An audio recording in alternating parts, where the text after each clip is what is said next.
Picture this. You flop top pair in a four-way pot and suddenly you're stuck. Do you check? Bet?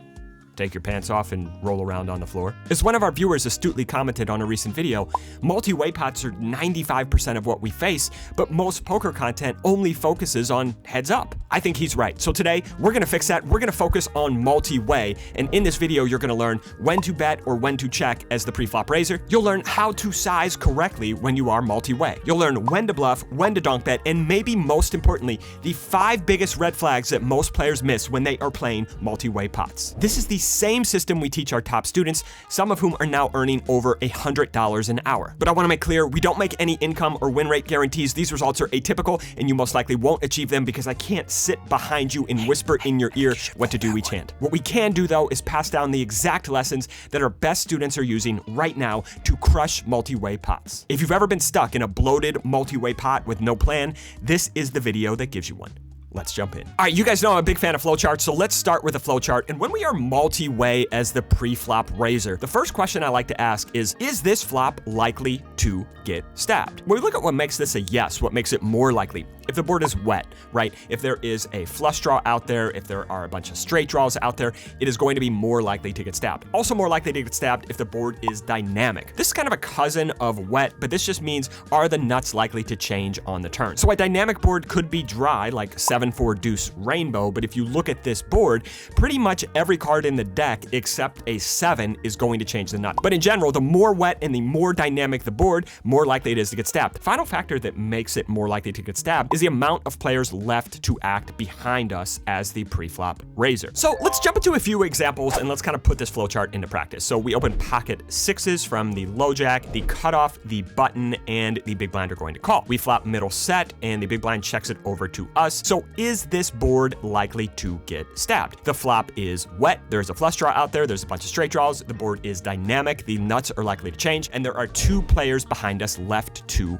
act. Going back to our flowchart, the only thing we have to ask here is what is our hand? On this board, I would say we have can play for stacks, CPFS. This is an acronym I just made up in the shower, but essentially this just means a hand that can cooler our opponent's strong hands. Going back to this board, when we have pocket 6s, we can cooler our opponents having strong hands like pocket 4s or 6-4 suited, right? That's what can play for stacks mean. So going back to our chart, can play for stacks here would want to check. So we would want to check in this position because this board is very likely to get stabbed behind us. And if it does get stabbed, when it folds back around to us, we can just put in the big boy check raise and play a 2-street game here. All right, next example here. This time we open pocket 7s from under the gun. We're gonna get called by the button, the small blind, and the big blind. Flop comes ace-7 deuce and it checks over to us. Is this board likely to get stabbed? Here I would say no, this is much less likely. Why? The board is dry, right? There are not a lot of draws out there, only a wheel draw. The board is static. Pocket aces are going to be the nuts on the majority of turns. And there is only 1 player behind us left to act, right? Because the board is so dry and so static, a player may check back ace-x at some frequency on this board because they're just not scared of the nuts changing. So in this situation, we go back to our flowchart. Is it likely to get stabbed? And here we would say no. And you see when the board is not likely to get stabbed, we are checking our thin value, our low equity, and our air, and we're just betting our good stuff, right? Our can play for stacks, our thick value, and our high equity draws. Because this board is not likely to get stabbed, we just bet our good hands and our good draws. Really simple here. So in this situation, I would just come out and bet. All right, let's keep running through these till it makes sense. We open pocket 8s. We're gonna get called by the cutoff and the button and the big blind. We are going 4 ways here to the flop, and when it checks over to us, is this board likely to get stabbed? Well, it is wet. It is dynamic. There are 2 players behind us left to act, so I would say yes. So going back to our chart, what do we have here? Well, we have a play for stacks hand, right? We got middle set. We can cooler our opponent. When we do get into money, we could be beating hands like pocket 7s, 7-8, jack 8, etc. So we do have a can play for stacks hand. We want to check here. Our hand really benefits from going for a check raise right now and piling in as much money as possible. So we check, we see a couple of calls, and we can just go for the big boy check raise. And then if we get called here, we can quite easily jam most clean turns. Let's say we have ace jack in the same spot. So we open cutoff bluff button and the big blind call, and the flop comes jack 8-7. So in this spot, is it likely to get stabbed? Well, yes, the board is still wet and dynamic, and there are multiple players behind us. But let's go back to our chart here, and we see here we just want to bet when we have thick value. So this is one of the deviations I started making during my $100 an hour challenge. If you haven't seen that series, I attempted to make $100 an hour playing 5-5 low stakes. In that series, I started off where I was just checking all my hands from out of position when the board was likely to get stabbed. I would just check ace jack here. And one of the deviations I started making when I did have a thick value hand like ace jack, I would often just come out and go bet myself. While this hand is very, very good, if we go bet, and our opponents go call, when we start going for a check raise and piling it in the money with this type of hand, top pair, top kicker, maybe an overpair multi-way, in that situation, a lot of times I found I was just value owning myself in these spots, and by just coming out and going bet, I would often get called by worse. In general, I just do come out and bet a lot of my thick value hands myself, even if the board is likely to get stabbed. All right, let's look at one more. This time we have pocket nines, and we get called by the button, small blind, and the big blind. Flop comes ace nine deuce here, and when we have pocket nines, is this board likely to get stabbed? Well, the board is dry, it is static, and there's only one player behind us left to act. So I would say no, this board is not likely to get stabbed. Going to our chart here, is it likely to get stabbed? No. And we see here we want to check kind of our weak hands, our thin value, our low equity draws, our air, and we just bet the good stuff ourselves because we're not expecting this board to get stabbed. You see, when the board is not likely to get stabbed, I just like to come out and bet my can play for stacks and my high equity draws, right? And the reason why I like to do that is because, well, the board is not likely to get stabbed. There's only one player in position, so we need to start putting in the money ourselves with our really good hands. Whereas when the board is likely to get stabbed, I'm often checking with my can play for stacks hands and my big draws. Those hands kind of benefit from a check raise and trying to pile in all the money right now. Our can play for stacks just wants to cooler our opponents, and our high equity draws want to go for that check raise and maximize fold equity. And the high equity draws, the way to generate that fold equity is actually to go for the check raise. So in this situation, on this ace nine deuce board, I'm just going to come out and bet my good stuff myself, my good hands, my big draws, because I think this board is unlikely to get stabbed. All right, next I want to just briefly touch on hand strength, multi-way versus heads up, and how it really differs. So say we open king jack on the button, big blind calls, jack nine deuce. Look at that sweet baby there. This is a hand on this board, heads up. We're quite comfortable going for 3 streets here, and often 3 big streets. So we choose the half pot size on the flop, we go with the overbet on the turn, and getting to this river, we're just targeting jack 10, queen jack, jack 8 suited, right? We're just targeting a bunch of weaker jack X, and we think on this board, when the flush draw bricks, our opponent's going to be doing a lot of calling as long as we don't choose some egregious all-in size. So in this situation, even though our opponent is capped, king jack is definitely a 3 street hand. I would for sure go for value on this river, maybe 400, maybe 500. I go for a big size on this river, targeting weaker jack X. But when we are multi-way, say someone limps, we ISO in the cutoff and the blinds and the limper call, when it checks over to us, we need to be a little bit more cautious here, because multi-way, the threshold for what a thick value hand is, what a 3 street hand is going to raise drastically. And the more multi-way we are, the more that threshold raises. So while king jack is a clear slam dunk 3 street thick value hand heads up 4 ways against 3 other players, this may be a thin value hand. This may be a hand we want to play for 2 streets. I may still bet this on the flop because we are in position and we are 4 ways, but I would probably be doing a lot of checking either on the turn or on the river in this situation. Heads up, I would just always be going for 3 clean streets of value. Now, the situations where I would definitely only be going for 2 streets is if we c-bet on this flop and maybe the small blind called and everybody else folded. And the situations where I may consider going for 3 streets, we c-bet, the small blind and the big blind fold, and the low jack limper calls last to act. We're gonna talk about in just a few minutes how to differentiate between players' ranges in those situations when they call next to act versus when they call last to act multi-way. And just briefly touching on hand strength when we do have draws, same kind of thing here. If we have a gut shot, like heads up, I'm just going for this. I'm emptying the clip almost all the time until the opponent tells me, hey, sir, please, no more betting. I have a very strong hand. If they start check raising, I give up. Otherwise, I'm just going for this. I'm often emptying the clip when I have just a naked gut shot here. I'm just going for it. I'm gonna jam on this river. Remember when we had king jack, we wanted to go 400, 500, something like that to get queen jack, jack 10 to call. Probably would just go all in here if I have 8 high and try to get my opponent to fold heads up. However, multi-way, once again, we need to be a little bit more careful. So if it checked over to me here in the cutoff multi-way with just kind of a crappy gut shot here, I would just be checking. The more multi-way it is, the higher the threshold for the draws that we are going to be betting. I like to have a good flush draw, a flush draw that can cooler my opponents, a good straight draw, or like maybe a combo combo draw, a pair plus flush draw, a straight draw plus flush draw. Even if we had a flush draw here, but it was a shitty flush draw, like 5-6 of spades or something like that, probably would not start building up this pot and bloating it multi-way right now, because if we get action, we're going to be facing ranges that are much stronger than heads up. Much more likely that we're facing, say, a flush draw that dominates us, or two pair, or a set when we are four ways than when we are heads up. So just be a little bit more careful with both the value hands you bet and the draws you bet. The more multi-way you are, the more careful we should be. Now I want to talk about sizing a little bit. So let's say a villain limps in from the low jack. We ISO 10-9 of diamonds here. We're going to go four ways. And look at that. We flop the nuts, so it checks over to us. And generally, when I have a can play for stacks hand multi-way and the board is wet and dynamic, I'm still going to choose a small size. Now, if this was heads up, I'd probably go half pot. And why am I choosing the small size when we have a can play for stacks hand? Well, because in general, I like to choose the size, you guys know this, where our opponents will call with their weak stuff and raise their strong stuff. But when we are multi-way, that size has to be much smaller because the absolute size of the pot is much bigger. So in this situation, I may go a third pot, or I may go 30% pot, or a quarter pot, or something like that, because that is the size multi-way that's going to make our opponents raise the strong stuff, call with the weak stuff much, much smaller than if we are in a heads up situation. A lot of times though, when I do have kind of a thick value hand, so let's say we have kings here, kind of the same situation, we go four ways on this same type of board, and this would be a thick value hand. This would be a 3-street hand here. We can get a lot of value here from hands like ace queen, king queen, queen 10, top pair plus a gutter. When we do have a thick value hand, I may deviate here and just go with a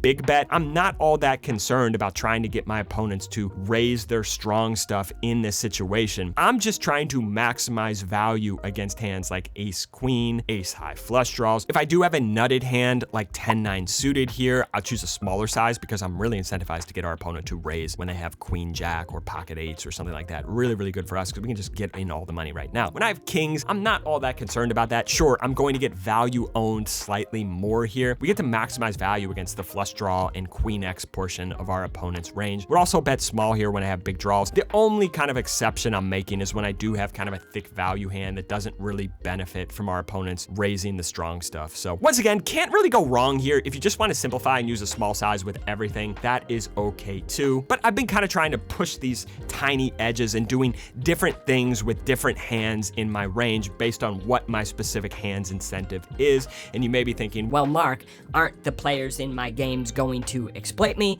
and to that, I would say, absolutely not. All right, I want to jump into when we can start running these bluffs multi-way as the preflop razer. We need to be very, very careful, but there's kind of a couple things going on that will allow us occasionally to empty the clip and run a big boy bluff multi-way. Number one, I'm only starting these bluffs when the board is not likely to get stabbed. This doesn't mean that I don't run bluffs when I think the board is likely to get stabbed multi-way. That just means I'm going to check and generally go for a check raise once I have a lot more information. But what I'm talking about here is betting ourselves as the preflop razer. I'm really only starting these bluffs when the board is not likely to get stabbed. Number two, and this is gonna sound heretical, this is going to sound crazy, but I like to have good blockers in my hand. I know, I said the B word, but let me explain why in this situation that this actually matters, unlike 99% of every other situation in poker where you can just throw blockers out the window and they just don't mean shit. So here's a situation where I think would be a really good spot to start running a multi-way bluff as the preflop razer. So we see the cutoff limps, we ISO on the button, big blind, and the cutoff call. And in this situation, it checks over to us. And yeah, the board is pretty unlikely to get stabbed here if we check because we are the last player in position. We're on the button. Why do blockers matter in this spot? Well, this board is dry and static. And when the board is dry and static, do players slow play more or do they slow play less? Well, I would say they slow play more because they are less afraid of the nuts changing. And what are these super strong hands that we're terrified of our opponents having that they may slow play here? Maybe hands like pocket fives, ace five, maybe hands like ace king. And if you look at what cards we have in our hand here, we've got a five, we've got a king, we make it way less likely that our opponent has a super strong hand. Here's where most players completely screw this up and blunder it. The cards that we don't want to have in our hand here are cards like jack 10. Multi-way, if we empty the clip here, I would guess with a very high certainty, we're gonna get most 2-5 5 players to fold hands like ace jack or ace 10 or stuff like that. So we don't want to have a jack, a 10, a queen. Those are the hands that we're trying to get to fold. The cards that we want to have in our hand are the cards that make it less likely that our opponent has a super nutted hand that just isn't going to fold if we empty the clip. And those hands are pocket 5s, ace 5, ace king, right? So having a hand like king 5 here, really good to start this multi-way bluff. I would choose a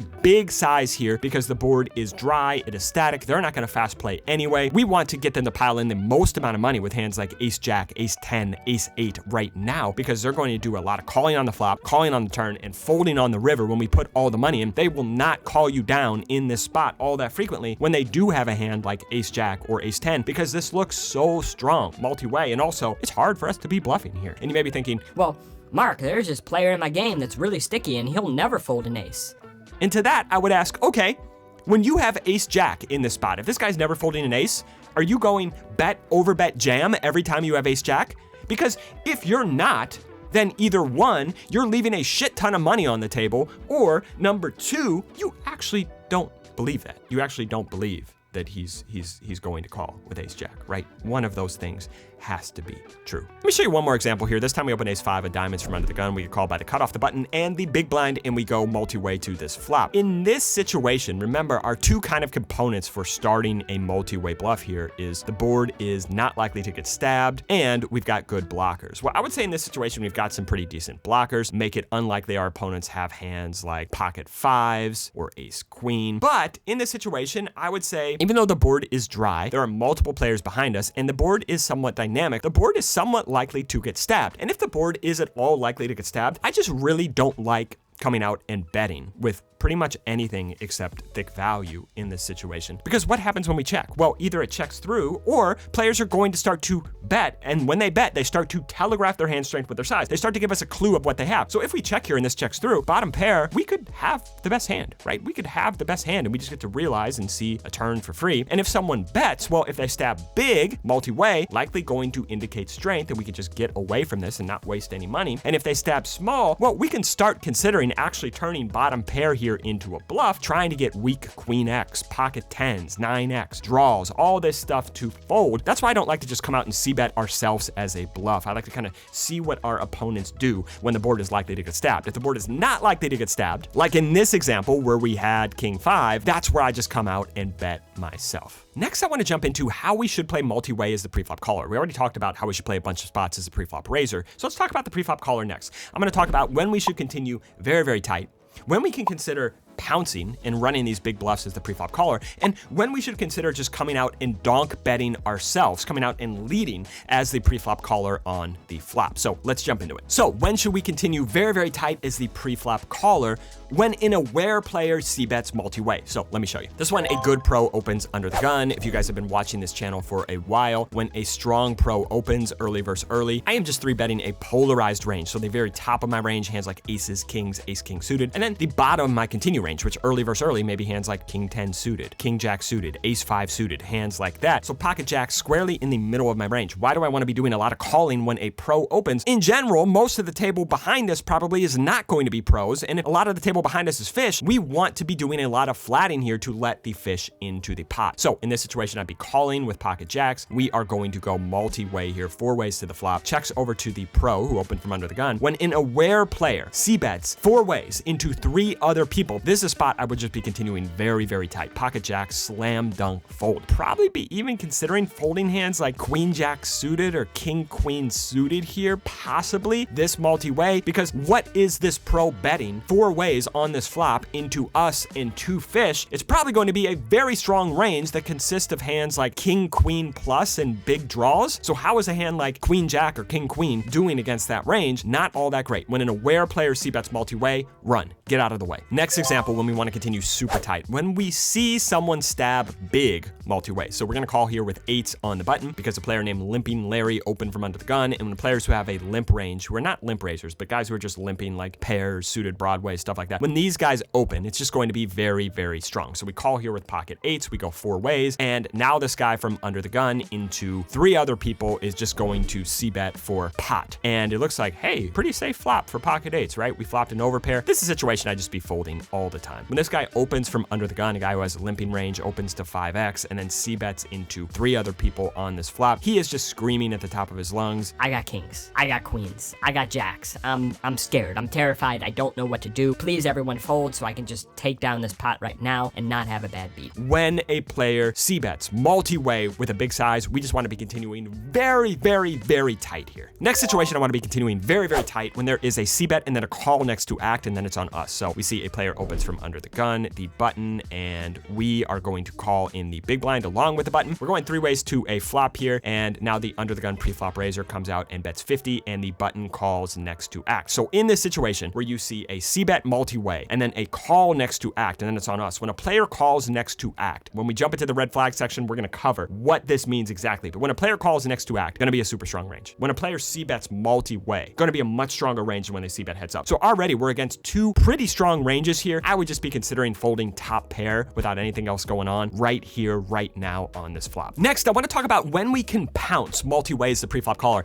and how to really distinguish when players are capped versus when they are uncapped multi-way. So let's jump into an example. In this one, low jack is going to open, cutoff button are going to call, and we are in the big blind. We come along with ace deuce suited, and look at that sweet baby there. We check it over to the preflop razer, and the preflop razer checks. And now at this point, the cutoff and the button check back. I want to point out the configuration here because this is very, very, very important. When the cutoff and the button check back in this situation, they are now going to be capped. They didn't naturally check over to the preflop razer because they checked after the preflop razer checked to them. So at this point, if they have a strong hand, they have carte blanche. They have a green light to bet. In our situation, we are the only player left to act here who is uncapped because in general, most players from our spot in the big blind are just going to check their entire range over to the preflop razer. So in this situation, we are uncapped. The rest of the table here is capped. Does this matter? Are they thinking, oh my God, Marc is uncapped in the big blind? No, no, no, no. I just want to point out here who is capped and who is uncapped on this board. So you guys can start picking up in these same situations. Hey, the big blind, us, if we weren't the big blind can still have some strong hands here, but the preflop razer, the cutoff, the button, they probably don't have all the strong hands here. These players are capped. So going to a turn where I like to come out and pounce on these turns, instead of just coming out and betting here, which I think is a big mistake. A lot of players just come out, do what I call is a monkey stab on this turn. We've got bottom pair, we've got a smidge of showdown value, even 4 ways. No real reason to come out and bet. If we check here and it checks through, we can just have the best hand a decent amount of the time here. If we check here and one of these players stabs, now at this point, we know the cutoff would have stabbed his good hands on the flop, right? We know if he had 2 pair or a set or something like that, he would probably just bet those hands on the flop. So at this point, we can start turning almost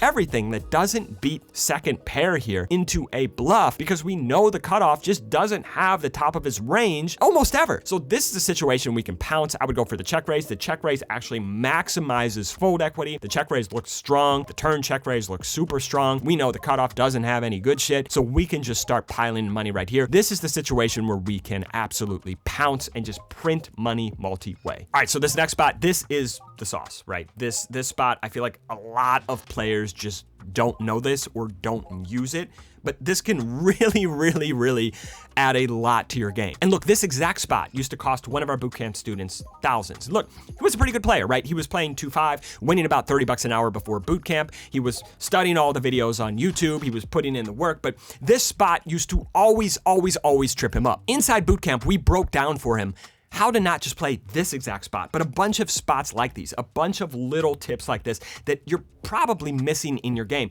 2 weeks later, one of these spots came up. He executed perfectly. He did what I'm about to show you how to do in just a second and just earned a bunch more money that he would not have earned before. So why am I telling you all this? Well, this player already had a bunch of information. He had watched all of these videos. What he needed was a system, a way to implement it, a way to put all of these pieces together when he was playing. And you could try to piece all this together from YouTube.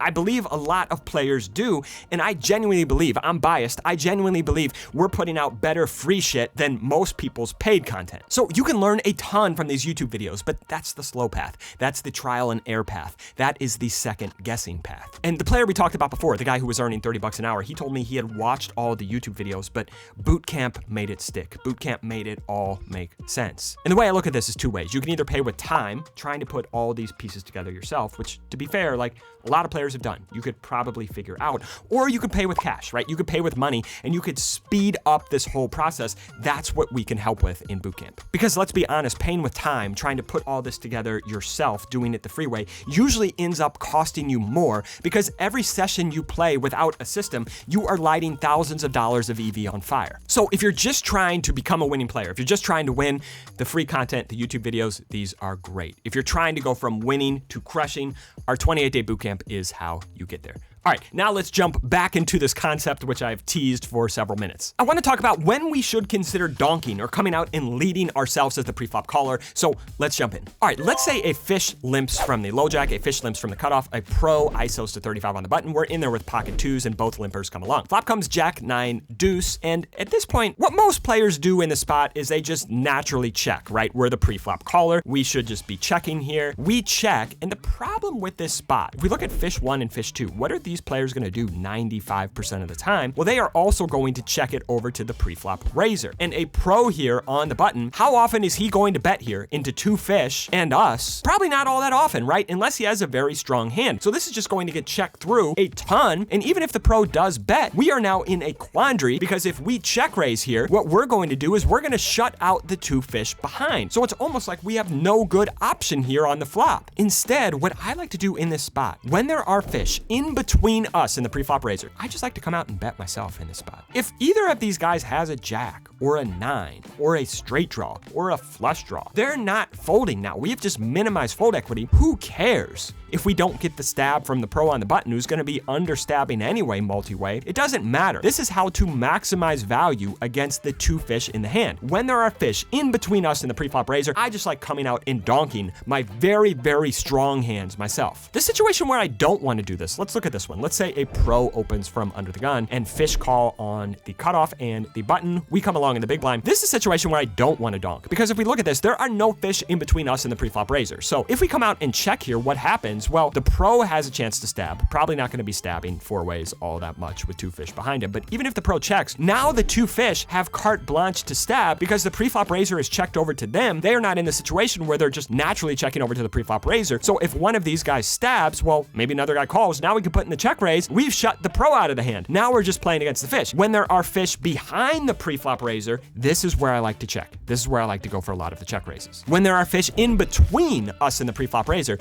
this is where I just like to come out and donk my strong hands myself. All right, finally, I'm gonna give you 5 red flags you need to be watching for in multi-way pots. Number 1, when a player calls next to act. So I kind of hinted at this before. Let me show you an example. We ISO pocket 10s here versus a low jack limp. Buttons in there and the big blind and limper are in there as well. When it checks over to us at this point, I would ask, is this flop likely to get stabbed? Well, the board is wet and dynamic, but there's only one player in position behind us. So I would say no, this board is not likely to get stabbed. So in this situation, I would just want to bet my good stuff myself, right? Our high equity draws, our thick value, our can play for stacks, just come out and bet myself. So I would come out and bet myself here, choosing the smaller size because we do have a can play for stacks hand. We would want to incentivize our opponents to raise when they do have pocket 5s or king 10 or something like that. So I go $50, and now we see the button calls next to act. This is a red flag. What does this mean when someone calls next to act? They have a super strong range, right? So if we have a value hand here, one of the big mistakes I see players make, just coming out and betting half pot or 2/3 pot on this turn. No, when players call next to act, it means they have something very, very good. The one situation where players will trap, even on a wet dynamic board multi-way, is when they are next to act. Going back to this flop, this is the situation where you'll see guys flat with king 10 or pocket 5s or something like that, because they want to let the players in behind them, the small blind and the big blind. So going to this turn, we want to just choose a monster size, because yes, if we go small here on this turn, our opponent would just unspring the trap now and raise if they had 5s or king 10. Our opponent has a lot of other hands as well. They just have hands like king queen, maybe even ace king, maybe combo draws, maybe ace high flush draws, right? They just have very, very strong hands here. And against a strong range, when we have a hand that can cooler all of that strong range, we should just be going with a big boy size here, setting up a clean, nice SPR for us to jam the river. The corollary here is if we started a bluff on the flop with maybe a hand like an ace high flush draw, maybe a hand like ace 9 of spades or something like that. On this turn, I would be very cautious about proceeding succeeding, the worst value hand our opponent's gonna have on the button is gonna be a king. Against a range that is very, very strong and condensed to be good draws, some traps, some top pair. If we did start a bluff with a high equity draw on the flop, when someone calls next to act multi-way, this is the spot to shut it down. You guys know I don't like to shut down bluffs a lot, but this is the red flag, right? If we have value, pile in the money, they have a strong range, they're not folding. If we have a bluff, shut it down. This is not the spot we're gonna generate fold equity. All right, this one actually tripped me up a ton during my 5-5 challenge, and it's something I kind of had to wrap my head around. So let me explain this one. This red flag is when a player checks back multi-way. They're not nearly as capped as when they check back heads up. So we open 6-5 here, and the cutoff button and big blind are gonna call. This board is likely to get stabbed. It's wet and dynamic. There's multiple players behind, so I'm just going to check here, everything except thick value. So I check, and now the cutoff and button are going to check it back. This is one of those situations where I think I was getting a little bit confused multi-way. This kind of tripped me up a little bit. And I would think in this spot, well, the best hand that the cutoff or the button could have here after they check back is gonna be a hand like pocket 10s or pocket 9s or 7x or something like that. Players on a wet dynamic board are not going to check back a hand like king queen here when there's a flush draw, when there are straight draws. They just won't check back those hands at a high frequency. But multi-way, players will sometimes check back top pair. Players are more careful about the hands that they start betting into 3 other people. We just have to be aware our opponents are a little bit less capped than they would be heads up. The mistake I was making was just coming out and betting on turns like this, just going over bet. We would get called and I would think, oh great, this guy just has like pocket 8s or 7x or something like that. So I'm just gonna go huge on this river, and I would just, 2x pot the river, and then I get snapped off by like king queen or queen jack or something like that. The guy was just playing pot control and was just planning on clicking call. So instead, what I started doing is I would check again on these turns, and I know it feels counterintuitive to check here when we have 6 high, but the really nice thing about checking, even though these guys, the cutoff and the button, will sometimes check back queen X, they're not checking back 7s. They're not checking back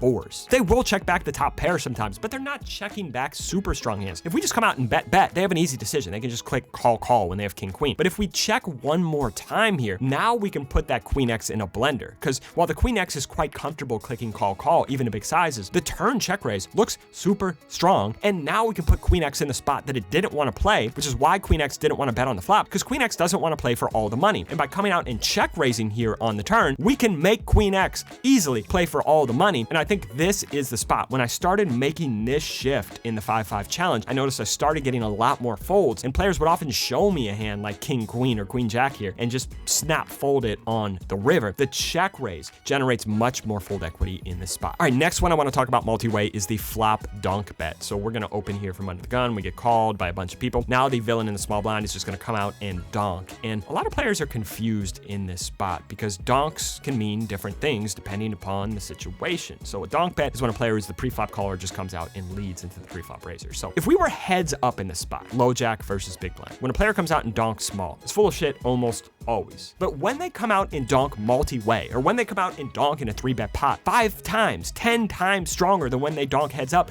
even if they choose a small size. This is just going to be good hands, good but vulnerable hands, right? It's going to be jack X. It's going to be combo draws. It's going to be ace high flush draws. Hell, it could even be 2 pair or a set occasionally because they're scared. When they come out and donk multi-way, much stronger range than when they donk heads up. We should just be massively over folding in this spot because the big blind has a strong range. All right, next red flag is the check raise closing the action. So this time we have Kiglies, we open, we get called in 3 spots. Flop comes queen 7-6. In this spot, is the board likely to get stabbed? Well, yes, it's wet, dynamic. There's multiple players behind us. I would just be checking almost everything except thick value. I may make that exception. We talked about it at the beginning of the video. May just come out and bet thick value. So I come out and bet big here, and we are going to get called. And now we see the big blind check raise closing the action. In my opinion here, this is just massively under bluffed. When the big blind does have decent draws here, when they do have an ace high flush draw, when they do have an open and straight draw, they can just call and see a turn. So when you see someone check raise and they are last to act, they are closing the action. This is just massively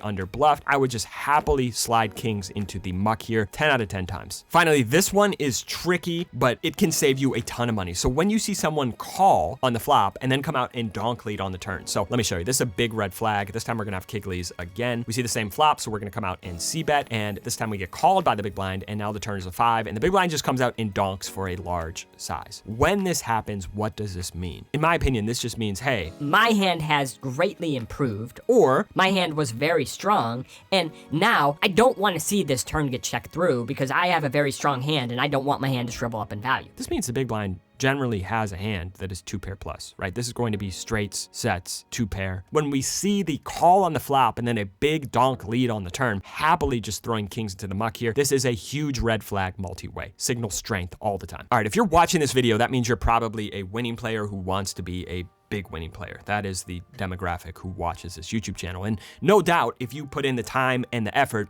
you could get there on your own. A lot of players have. But if you want to speed this process up, if you want to get there faster, our 28-day bootcamp is for you. And to be clear, the bootcamp is expensive because this is not some course on how to play pocket jacks with a bunch of training videos and a PDF. No, this is intensive, personalized, interactive coaching. And I wholeheartedly believe the reason we have grown so fast is because we actually give a shit about players improving their games. And if bootcamp was cheap, there's just no way we could give the time, the energy, the personalized feedback. It just would not be able to happen sustainably. Anyway, if this sounds at all interesting to you, if you have gotten value from the free content, I like to say our free shit is better than most people's paid shit, in my opinion. But our paid shit is way better than our free shit. So if you have gotten value from any of these videos, the 28-day bootcamp may be for you if you want to speed up the process and get to your goals of crushing faster. All right, guys, either way, hope this video on multi-way play makes you more confident and helps you make better decisions at the table. As always, thank you guys and have a gentle